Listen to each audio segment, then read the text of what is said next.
Terima kasih pemirsa, Anda masih bersama kami di Presisi Utama. Kita ke informasi mancanegara. Diaspora Indonesia ikut terdampak oleh dua badai topan beruntun, Helen dan Milton. Sebagian dari mereka mendapat perintah evakuasi saat badai Milton menerjang.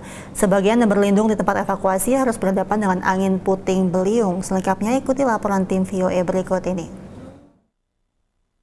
Baru mulai pulih dari badai Helen, warga di Amerika Serikat bagian Tenggara kembali menghadapi badai baru Milton yang baru menghantam Florida sebagai hurricane kategori 3 berkecepatan angin 205 km per jam. The storm was significant, but thankfully this was not the worst case scenario. The storm did weaken before landfall, and the storm surge, as initially reported, has not been as significant overall as what was observed for Hurricane Helene. Right? Saat menerjang Florida, Helene masuk kategori 4, lebih parah dibandingkan Milton. Tapi tetap saja perintah evakuasi diberlakukan bagi wilayah yang terdampak. Diaspora Indonesia termasuk di antara yang mendapat perintah evakuasi. Di zoning E itu dimandatori harus evacuation.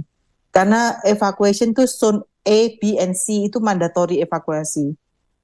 Harus pindah. Yoko mengungsi sejak awal pekan karena khawatir terjadinya kemacetan. Karena teman saya yang keluar hari Senin pindah ke utara, ke daerah Atlanta, biasa cuman 6 jam nyetir, sekarang harus nyetir hampir 15 jam untuk sampai sana. Sementara Dian dan keluarganya mengungsi ke arah selatan, mereka pun mengalami kemacetan.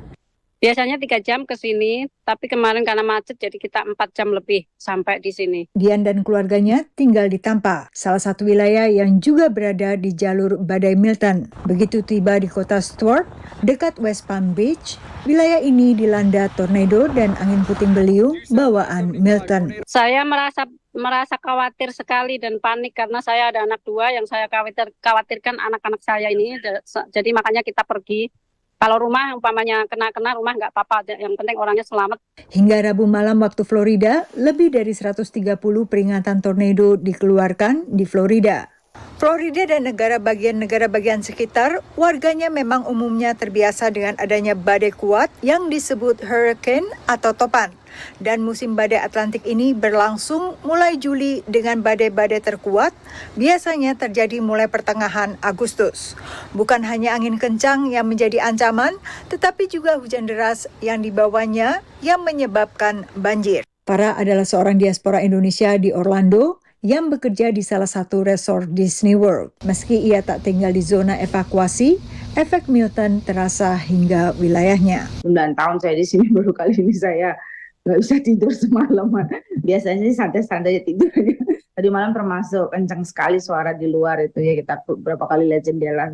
Terus kita tidurnya di ruang tengah yang ada kebetulan nggak ada jendelanya gitu. Florida masuk wilayah kerja KJRI Houston yang telah memantau perkembangan badai sejak topan Helen. Dari Alexandria, Virginia, Yuni Salim dan Karlina Amkas dan tim VOA.